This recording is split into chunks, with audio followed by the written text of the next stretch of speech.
তো বন্ধুরা ফাইনালি এর আগের ভিডিওতে তোমাদেরকে বলেছিলাম আমি যে ক্লিনিক প্লাস শ্যাম্পু দিয়ে ফেভিকুইক আঠা দিয়ে একসাথে মিক্স করলে নাকি জলের মধ্যে আগুন জ্বলে ওঠে। সেটাই আজকে পরীক্ষা করার জন্য তোমাদের সামনে চলে আসলাম। তোমরা দেখতেই পাচ্ছ আমার হাতে ফেভিকুইক আঠা, হাতে একটা কাচের গ্লাস নিয়ে চলে আসলাম। ওই ভিডিওতে দেখেছিলাম আমি যে কোনো একটা কাচের গ্লাস এবং যে কোনো একটা বাটি নিলেই হবে, কিন্তু সাধারণত আমি একটা ছোট্ট একটা কাচের গ্লাস নিয়ে নিলাম। এই ফাইনালি এটাতে আমি একটু জল নিব, একটা ফিল্টার জল নিলাম, ভালো জল নিলাম। জলটা ভর্তি করে হাফ একটু ভরে নিলাম। ভরে নেওয়ার পর কিন্তু আমি পরীক্ষা করার জন্য আমি ফাইনালি বসবো। কি পারছি আমি কাচের গ্লাসে জল নিয়ে নিচ্ছি, একটু হাফ একটু ফাঁকা রেখেছি।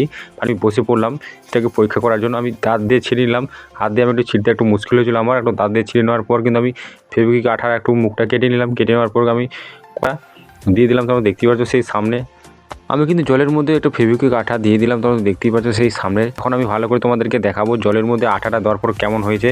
একটু দেখো রিঅ্যাকশনটা, একটু দেখো, একটু সামান্য দানা দানা হয়ে গেছে। তোমরা যদি ভালো করে দেখতে যদি না পাও তাহলে ভালোভাবে দেখো, একটু দানা দানা হয়ে গেছে। এখন আমি এই ফেভিকুইক আঠা দেবো, দেখি আগুন জ্বলে কিনা। কিছুই তো হলো না, দেখতে পাচ্ছি কিছুই কিন্তু হচ্ছে না। কিন্তু আমি হাত দিয়ে ফাইনালি একটু নেড়ে দেখবো মানে কী হচ্ছে দেখি।